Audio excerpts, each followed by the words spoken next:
अच्छी होगी। बहुत सारे लोगों ने कहा कि क्राइम की खबरें तो आप सुनाते रहते हैं, वीक में एक आध दिन थोड़ी ऐसी स्टोरी जिससे कुछ मोटिवेशन मिले, मोटिवेशनल स्टोरी इस तरह की भी सुनाया करें।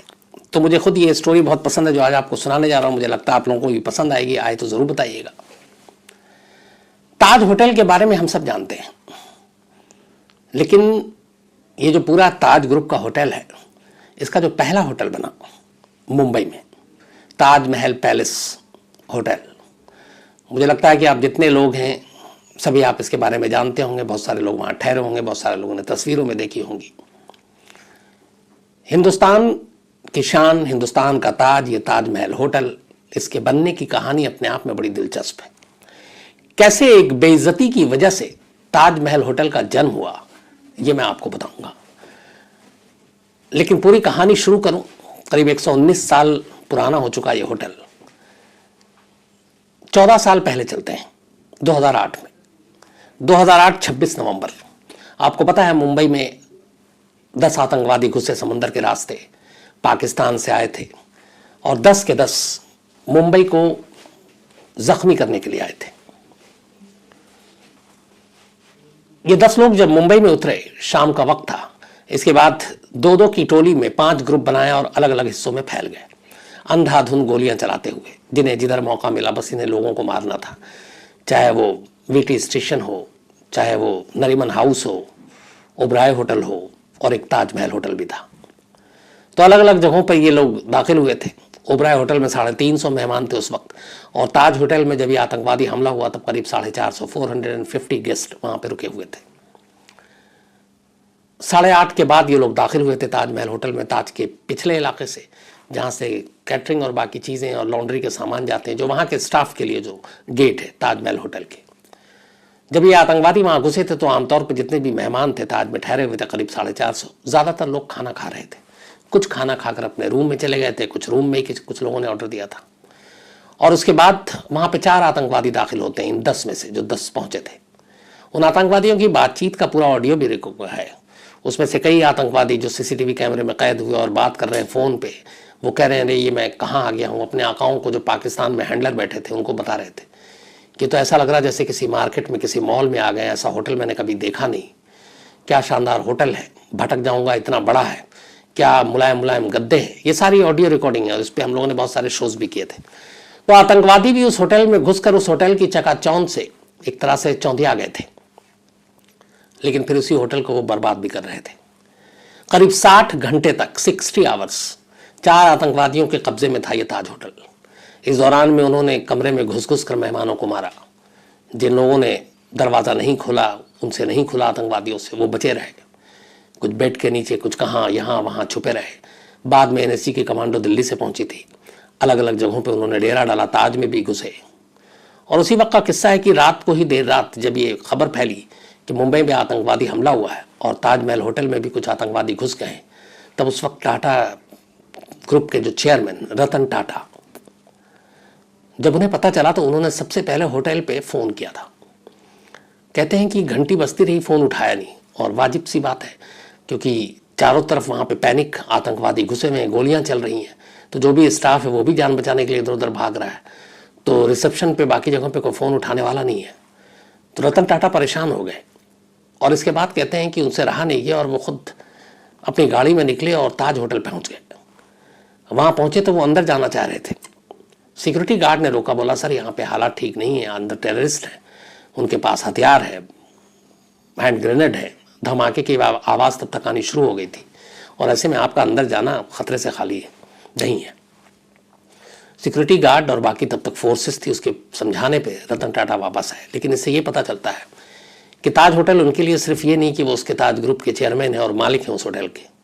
उस होटल, उसके कर्मचारी, उसके गेस्ट की उनको फिक्र थी और इसीलिए तमाम खतरा लेकर फ़ोन की जब घंटी पे किसी स्टाफ ने उठाया नहीं, वो खुद पहुंच गए और होटल के अंदर दाखिल होने की कोशिश कर रहे थे। तो ये अपने आप में बड़ी बात है। खैर 60 घंटे तक आतंकवादियों के कब्जे में रहा ताज।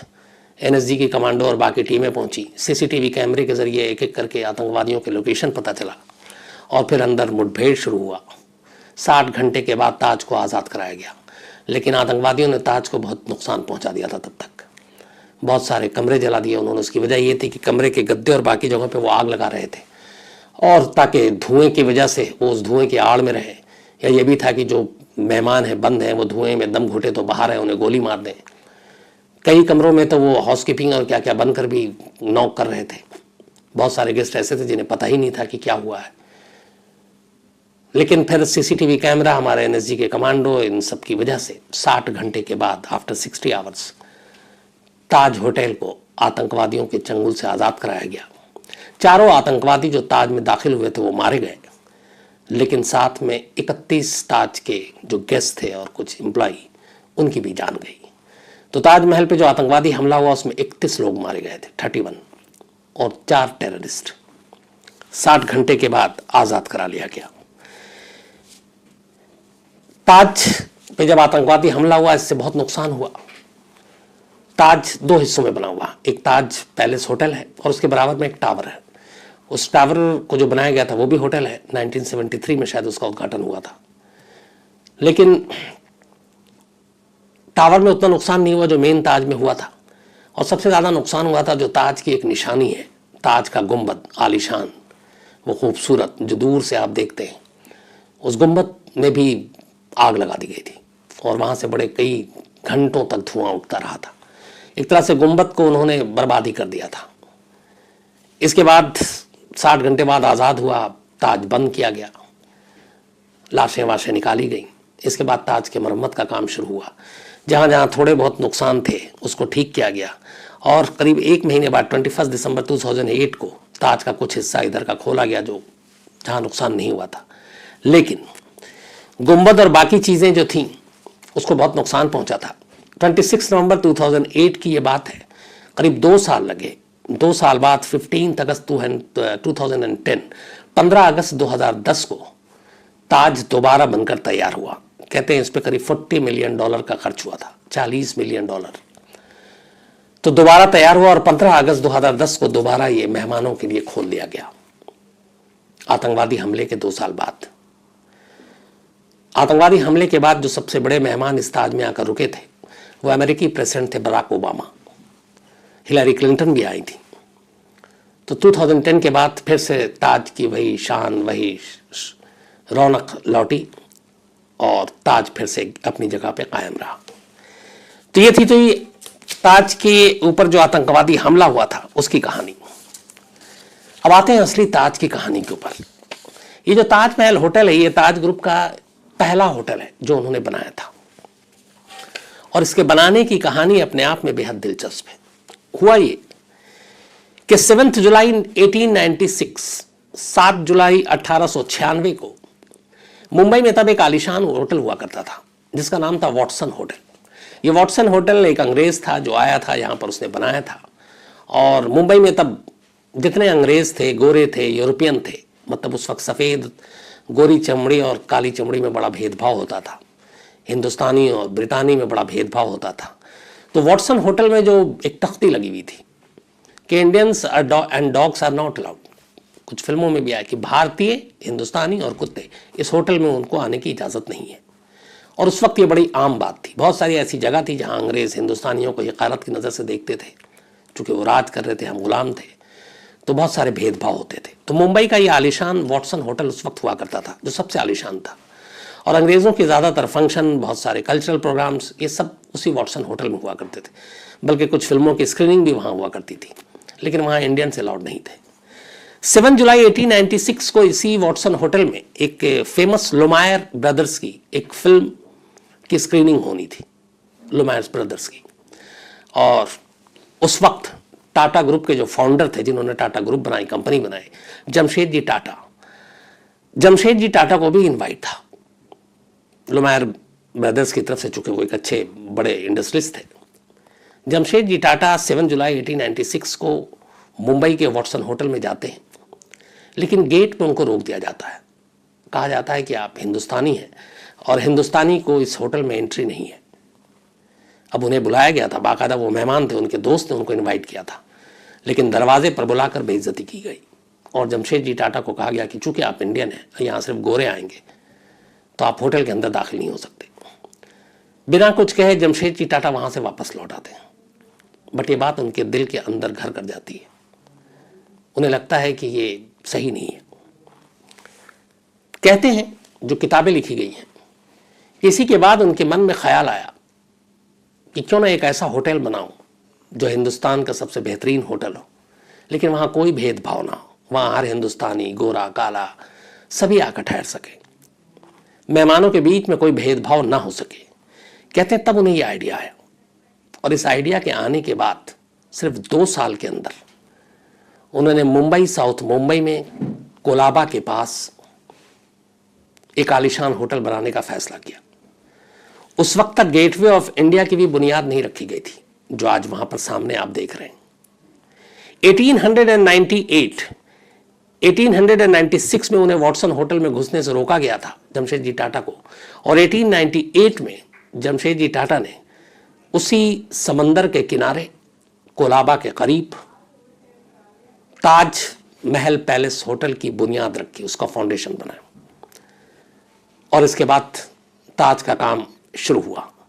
इसके जो मेन आर्किटेक्ट थे जिनको रखा गया बनाने के लिए, उनमें एक थे सीताराम खांडेराव और दूसरे थे मिस्टर D.N. मिर्जा। तो खांडेराव और मिर्जा ये 2 आर्किटेक्ट थे जिन्होंने ताज का पूरा नक्शा तैयार किया। बाद में इसमें एक अंग्रेज इंजीनियर को भी इन्वॉल्व किया गया, क्योंकि जमशेदजी टाटा भेदभाव नहीं कर रहे थे। उनका नाम था W.H. चैम्बर। तो ये British engineer, architect Sitaram Khanderao, D.N. Mirza और W.H. चैम्बर इंजीनियर, इन तीनों ने मिलकर ताज का पूरा नक्शा, ताज का पूरा कंस्ट्रक्शन, इसकी इमारत, इसकी बुनियाद, इसका निर्माण, ये सारा काम किया। 1898 में बुनियाद रखी गई और 5 साल तक इस ताज का काम चला। 5 साल के बाद 16 दिसंबर 1903 को ताज बनकर तैयार हो गया। तब ताज के अंदर कुल 450 कमरे, बल्कि 560 कमरे बनाए गए ताज होटल में। इसके अलावा 44 स्वीट्स। तो ताज के होटल के अंदर 560 कमरे, 560 रूम्स और 44 स्वीट्स हैं। 16 दिसंबर 1903 को ताज पहली बार खुला मेहमानों के लिए, जबकि जो गेटवे ऑफ इंडिया है इसकी बुनियाद रखी गई थी मार्च 31, 1911, यानी कि ताज के बनने के 8 साल के बाद, तो पहली बार रखी गई थी। उस वक्त 5 साल में यह ताज होटल बनकर तैयार हुआ था और इस पर कुल खर्चा आया था, जो लागत थी 25 लाख रुपए, 25 lakhs।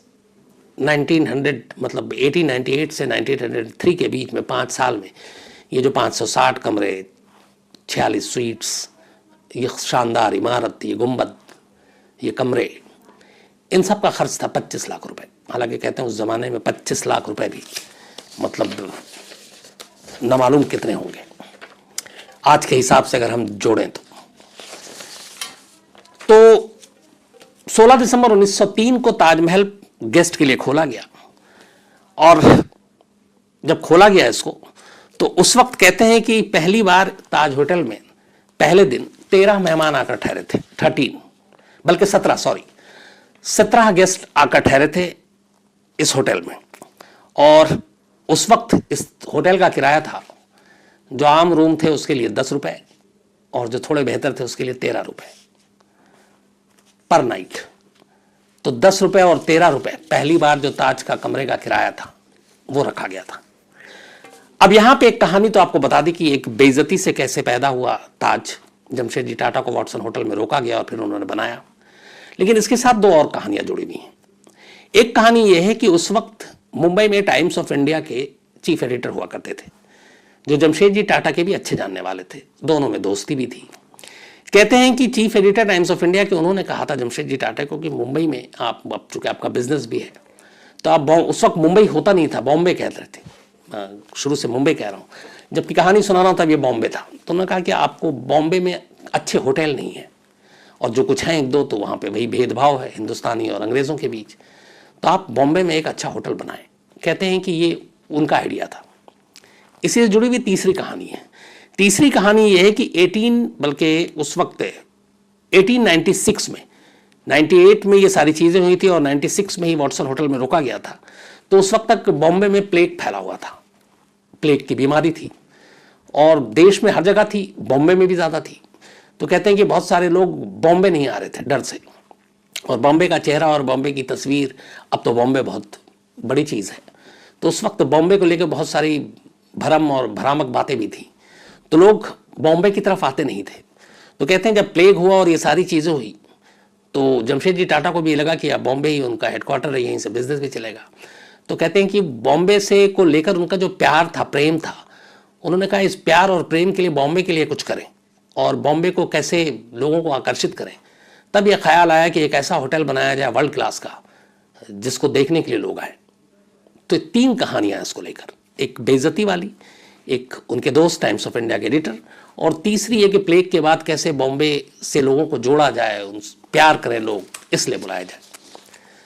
खैर, अब इन तीनों को लेकर जो कहानियां हैं, लेकिन हकीकत यह है कि आखिरकार जमशेदजी टाटा ने वर्ल्ड क्लास एक होटल बनाया जिसको देख के अंग्रेज भी दंग रह गए थे। एक भारतीय बिजनेसमैन ने बनाया था। ताज पूरी दुनिया में एक ब्रांड है, ये आप सभी जानते हैं, और अब तो मतलब एक तरह से इसका वो भी है कि ये एक ट्रेडमार्क बिल्डिंग हो गई है। ताज पैलेस होटल की जो मैं बात कर रहा हूँ, दुनिया में ट्रेडमार्क बिल्डिंग वैसी होती है जिसका आप यूज़ बाकी लोग कॉमर्शियल पर्पज से नहीं कर सकते हैं। जैसे न्यूयॉर्क के एम्पायर स्टेट बिल्डिंग है, या फिर एफिल टावर है, ऐसे बहुत सारे, या सिडनी का ओपेरा हाउस है, ये सब ट्रेडमार्क बिल्डिंग है, आप इसका यूज़ बिजनेस पर्पज से नहीं कर सकते। उसी में ताज का नाम भी जुड़ा हुआ है, इस ताज होटल का। तो ये अपने आप में बहुत बड़ी बात है। अब ताज के बनने की तो कहानी आ गई, लेकिन ताज की ऐसी क्या खासियत थी जो जिसके बारे में जिक्र होता है?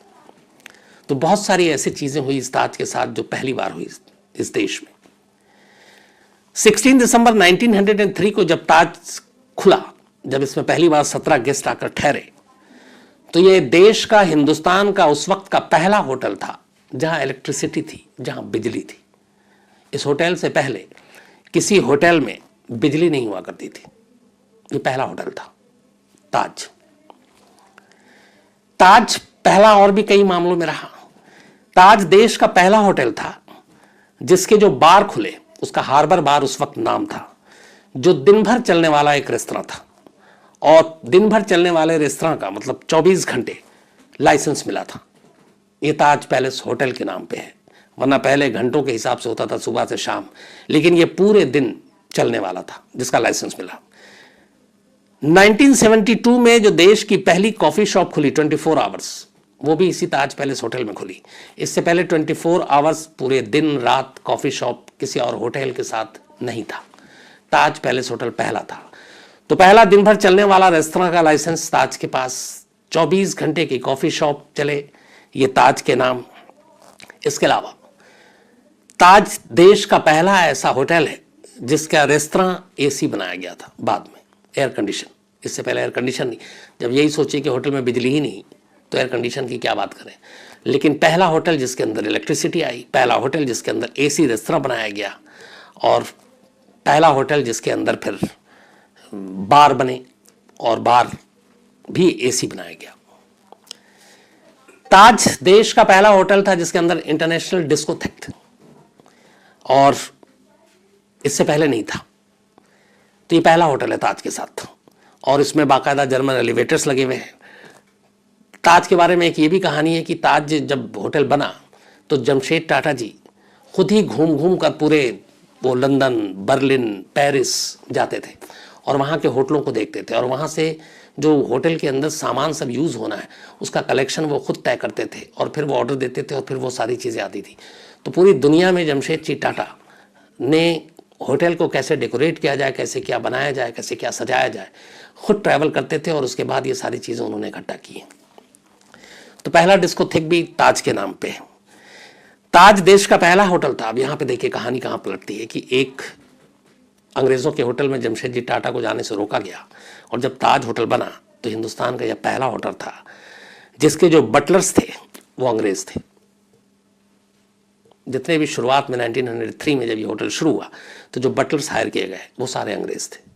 अब यहाँ इसलिए नहीं कि बटलर्स अंग्रेज़ हैं उनको नीचा दिखाना है, ताज के स्टैंडर्ड को भी दिखाना था, बटलर्स को भी नौकरी मिली और बराबरी का भी मौका दिया कि देखो तुम्हारे हाथ का भी खाना हम हिंदुस्तानी खा सकते हैं। तो सोच सोच में फ़र्क होता है। तो सारे बटलर शुरुआत में जो है वो अंग्रेज़ थे यहाँ पे। इसके अलावा जो किचन में काम करते थे वो सारे फ्रेंच शेफ थे, फ्रांस से आए थे जो शेफ, उन्होंने शुरू में काम किया। तो कई मामलों में ताज होटल का नाम हमेशा इसीलिए पहली बार लिया जाता है। लेकिन ताज 1903 में शुरू जरूर हुआ था, लेकिन यह हमेशा होटल नहीं रहा। यहां पे इसकी एक और कहानी है। जब फर्स्ट वर्ल्ड वॉर हुआ 2014 के बाद शायद आसपास, तब भी हम गुलाम थे, अंग्रेज़ों की हुकूमत थी और हम सब भी वर्ल्ड वॉर में झोंक दिए गए थे। तो जब पहला विश्व युद्ध हुआ, फर्स्ट वर्ल्ड वॉर, तो पूरी दुनिया जंग की उसमें आग में झुलस रही थी। बहुत सारे लोग जख्मी हो रहे थे, मारे जा रहे थे। तब कुछ वक्त के लिए ताज होटल को होटल से हॉस्पिटल बना दिया गया था और 560 कमरे थे और 44-46 स्वीट्स आपको बताया, तो लगभग 600। तो ताज होटल फर्स्ट वर्ल्ड वॉर के दौरान 600 कमरों का, 600 बेड का एक हॉस्पिटल था और बाकायदा यहाँ पे जो सेना के जवान थे, चाहे एयरफोर्स हो, नेवी हो या फिर आर्मी हो, इनका इलाज होता था। और उतने टाइम तक के लिए ताज को, मतलब होटल की फैसिलिटी सारी खत्म कर दी गई थी और ताज को एक हॉस्पिटल में बदल दिया गया था। उस वक्त जैसे मैंने आपको बताया कि शुरुआत में जब ये बना था तो सिंगल रूम का किराया 10 रुपए था, बाकी डबल रूम और अच्छे कमरे का किराया 13 रुपए था। तो इन सारी चीजों से होकर गुजरा ताज। इसके बाद ताज ने फिर दूसरा होटल गोवा में बनाया, फिर तीसरा बनाया, फिर 100 से ज़्यादा आज उनके होटल हैं। फिर हिंदुस्तान की दहलीज के बाहर कदम रखा। दुनिया में आज ज़्यादातर देशों में ताज के होटल हैं, ताज ग्रुप के, और ये हाल में इसे जितनी भी होटल इंडस्ट्री उसके बेस्ट ब्रांड का अवार्ड भी मिला। तो ताज होटल ने न सिर्फ नाम कमाया, शोहरत कमाई, बल्कि पूरी दुनिया में ताज को लेकर एक नज़रिया लोगों का कायम हुआ और आज भी ताज को लोग उसी हिसाब से देखते हैं। और इत्तेफाक से मुझे बहुत बार मौका मिला ताज होटल में जाकर ठहरने का और वहाँ से जो आप समंदर का व्यू देखते हैं, जो गेटवे ऑफ इंडिया है आप वो देखते हैं, तो वो सारी चीज़ें बेहद, और ख़ासतौर पर एक जो गोल्डन नेकलेस बनता है नरीमन पॉइंट पे, वो बहुत खूबसूरत लगता है रात के वक्त। तो आप में से बहुत सारे लोग ठहरे होंगे, बहुत सारे लोगों को अगर मौका मिले तो एक बार ज़रूर जाइए, क्योंकि एक हिस्ट्री है। 119 साल हो चुके हैं आज, 119 ईयर्स ताज होटल को बने हुए। बाद में ताज के बराबर में एक दूसरा टावर बना था जो कोई और होटल था, फिर उससे ख़रीदा टाटा ग्रुप्स ने और 1973 में इस टावर का उद्घाटन हुआ। वो होटल भी आज उसके साथ चल रहा है। तो कैसे ताज का जन्म हुआ, मुझे लगा एक थोड़ी सी मोटिवेशनल चीज़ें हैं, तो ये स्टोरी भी इंटरेस्टिंग। आपको कैसी लगी आप अपनी राय ज़रूर दीजिएगा, मुझे बताइएगा। अब मैं आज का सिलसिला शुरू करूं उससे पहले एक दिल की बात करना चाहता हूं। मुझे लगता है क्राइम तक फैमिली है, इसलिए मैं बोल सकता हूं। कई बार हुआ, ये मैं आज क्यों बोल रहा हूं ये भी बताता हूं। कल मैंने एक आफिया सिद्दीकी की स्टोरी सुनाई, तो उसको लेके कई मेल पढ़े मैंने और मुझे अच्छा भी लगा पढ़कर। आप लोग अपने दिल की बात बहुत ही बेतकल्लुफ़ी से बोल देते हैं, तो लगता है कि हक भी है। मैं कुछ बातें कहना चाहता हूं आज। चुनाव हो, सरकारें हों, आती हों जाती हों, पॉलिटिकल बातें हों, उससे कोई लेना देना नहीं है मुझे, क्योंकि मैंने अपने पूरे करियर में सिर्फ और सिर्फ क्राइम रिपोर्टिंग की है। और मेरा मानना है कि क्राइम रिपोर्टिंग को मैं सिर्फ एक चश्मे से देखता हूँ, और वो है क्रिमिनल और क्राइम। क्राइम या क्रिमिनल को मैं कभी रिलीजन, मजहब, धर्म के चश्मे से नहीं देखता हूँ, और देखना भी नहीं चाहिए। कई वजह है उसकी। फॉर एग्जाम्पल, अगर मेरा कोई एक रिलेटिव, मेरा भाई किसी का कत्ल कर दे, तो क्या मैं सिर्फ इसलिए उसका सपोर्ट करूंगा या उसको माफ़ कर दूंगा कि वो मेरा भाई है और मैं चूंकि एक मुस्लिम है तो वो भी मुस्लिम है, तो यार मुस्लिम है तो इसने कत्ल कर दिया तो क्या बड़ी बात है, माफ़ कर दो? ऐसा नहीं होगा। क्या एक मेरा कोई रिश्तेदार रेपिस्ट हो और मैं उसको माफ़ कर दूं क्योंकि वो मेरे ही मज़हब का है, कौम का है, तो इसलिए उसको माफ़ कर दो? क्या मैं डरूंगा नहीं कि ये एक रेपिस्ट है तो ये मेरे घर में भी कुछ कर सकता है, हमारे रिश्तेदारों की माँओं, बहनों, बेटों के साथ भी, बेटियों के साथ भी कर सकता है? तो ये चीज़, क्राइम को हम अगर धर्म के चश्मे से देखेंगे तो बड़ा अजीब सा मसला होता है।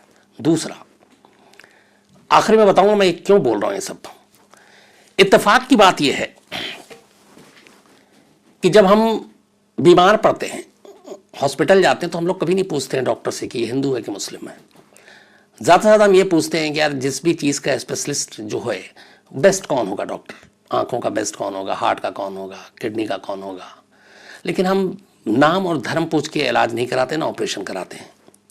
मेडिकल स्टोर जाते हैं तो हम ये देखकर दवा नहीं खरीदते हैं कि दवा किस कंपनी ने बनाई है या बेचने वाला कौन है, किस मज़हब का है।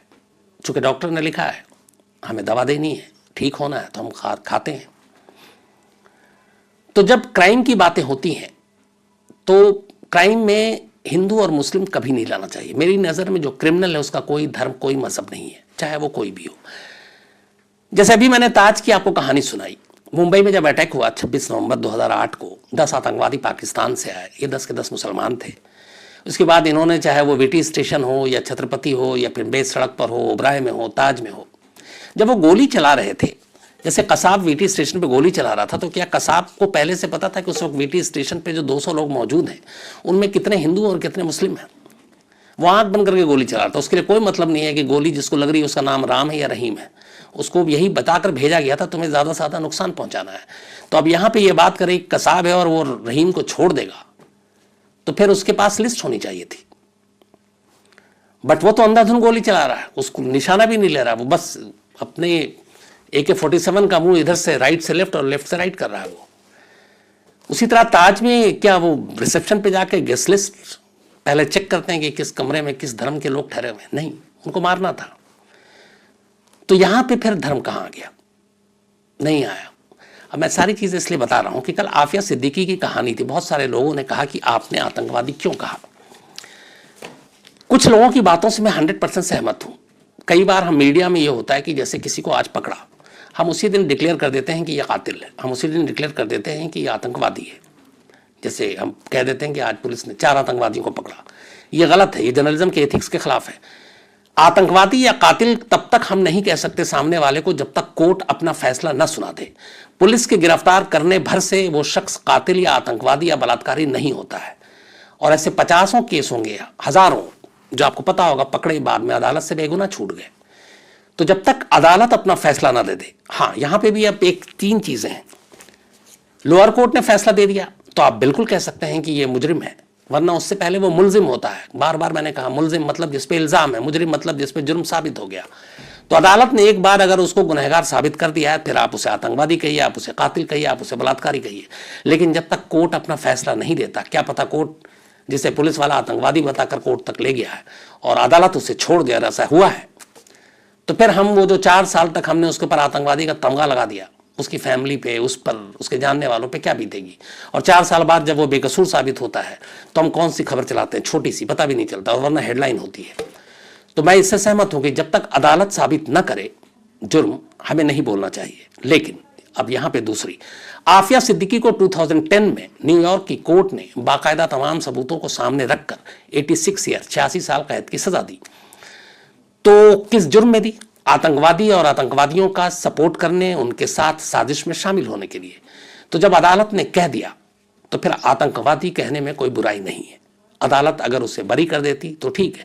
यह भी हो सकता है, अभी मुझे नहीं मालूम है वहां का इस केस का अपडेट क्या है, कि शायद वो हाईएस्ट, जैसे हमारे यहाँ सुप्रीम कोर्ट है, कि उस सुप्रीम कोर्ट तक में गया है या ये मामला फाइनल हो गया, 86 लास्ट है। लेकिन फिर भी अगर एक कोर्ट ने आपको कह दिया तो जब तक दूसरे कोर्ट का फैसला नहीं आ जाता तब तक वो वही मुजरिम है, वही आतंकवादी है, वही कातिल है। तो मैं ये सब कुछ इसलिए कह रहा हूं कि क्राइम रिपोर्टिंग में अगर हम धर्म और मजहब देखकर स्टोरी सुनाऊं या कवरेज करूं तो फिर मुझे लगता है कि शायद कर ही नहीं पाऊंगा, क्योंकि हर क्राइम में कोई ना कोई शख्स इन्वॉल्व होता है, वो किसी भी धर्म का हो सकता है। अब मैं अगर किसी मुस्लिम ने क्राइम किया है तो मैं फिर ये कहूंगा कि यार मुस्लिम है, छोड़ दो, इसकी क्या कहानी सुना, इसको क्या बदनाम करूं, तो गलत है। किसी हिंदू ने किया और मैं कहूं कि यार हिंदू है, चलो इसको थोड़ा बढ़ा चढ़ा कर इसको फंसाता हूं और इसको और बदनाम करता हूं, तो भी जर्नलिज्म का एथिक्स गलत है। तो इसीलिए क्राइम को सिर्फ क्राइम के तराजू में तोलना चाहिए कि उसने क्या जुर्म किया है, उसकी क्या सज़ा होनी चाहिए, उसके खिलाफ क्या सबूत है, बस। उसका नाम क्या है, उसका धर्म क्या है, उसका ज़ात क्या है, इससे कोई लेना देना नहीं होना चाहिए। अगर आपने उसमें धर्म, ज़ात, मज़हब ये सब डाल दिया तो फिर मेरा मानना है कि जर्नलिज्म छोड़कर आप कुछ भी कर सकते हैं। आप चाय की दुकान खोल लें, आप होटल खोल लें, आप कुछ और काम कर लें, बेहतर होगा, लेकिन ये नहीं होना चाहिए। तो उसी तरीके से किसी को गलत कहकर कि उसे आतंकवादी क्यों कहा गया और नहीं कहा गया, मेरा मानना है कि वैसा भी नहीं होना चाहिए। और मैं ये सारे इस हक से कह रहा हूँ कि मैं आप सबको फैमिली मानता हूँ, और मुझे लगा कि आज बड़े दिल की बात है तो दिल से कहना चाहिए, और मैंने दिल से ही कही है बात सारी। मैं भी इंसान हूँ, बहुत बार हो सकता है, और मैंने की भी है कई गलतियाँ। आप ही लोग मुझे सुधारते हैं कि मैंने ये जगह का नाम गलत बताया, ये चीज़ गलत बता दी, और जब जब ऐसा मेरे नोटिस में होता है मैं खुद ही उसको सुधार देता हूँ। लेकिन जब अब जैसे मुझे याद आया कि एक ने मेल लिखा था कि आप हमेशा जो क्राइम में है, ये जितने भी टेररिस्ट ये होते हैं, मुस्लिम के खिलाफ ही क्यों आप कहानियाँ सुनाते हैं, या उनके नाम उसमें मुस्लिम ही टेररिस्ट क्यों आते हैं। तो मैंने इसको सोचा, जो उसने मेल लिखा हमारी फैमिली मेम्बर ने लिखा, तो फिर मुझे याद आया कि अगर मैंने 20-22 साल से क्राइम रिपोर्टिंग की है, तो मेरे अपने इस टाइम में अगर मैं देखूँ तो ज़्यादातर कवरेज क्या किया मैंने, और कौन लोग हैं जो सबसे ज़्यादा कर रहे थे। अंडरवर्ल्ड डाउन है तो उधर दाऊद इब्राहिम है। आप टेररिस्ट ग्रुप पे आए तो चाहे वो अलकायदा हो, ISIS हो, या फिर लश्कर हो, जैश हो, हिजबुल हो, इंडियन मुजाहिदीन हो, तो ये सारे मुस्लिम ऑर्गेनाइजेशन हैं जो टेररिज्म से जुड़े हुए हैं। तो अब अगर जब भी कुछ ऐसा इंसिडेंट होता है तो फिर इन्हीं का नाम आता है, तो फिर मैं इन्हीं का नाम लूँगा। हाँ, बीच में था, एक वक्त था जब खालिस्तानी को लेकर था, वो कुछ चीज़ें हुई थी। बीच में एक जब समझौता एक्सप्रेस ब्लास्ट हुआ था, तब एक हिंदू ऑर्गेनाइजेशन का भी नाम आया था। लेकिन सवाल ये है कि जो चीज़ जब होगी और जैसे जैसे होगी, अगर मैं उसको वैसे वैसे रिपोर्ट नहीं करूं, तो फिर मुझे लगता है कि ना मेरी कहानी कहने का मतलब है कुछ, और ना आपके सुनने का भी मतलब है। और अगर कहना और सुनना है तो फिर बहुत ईमानदारी से होनी चाहिए, दोनों चीज़ें।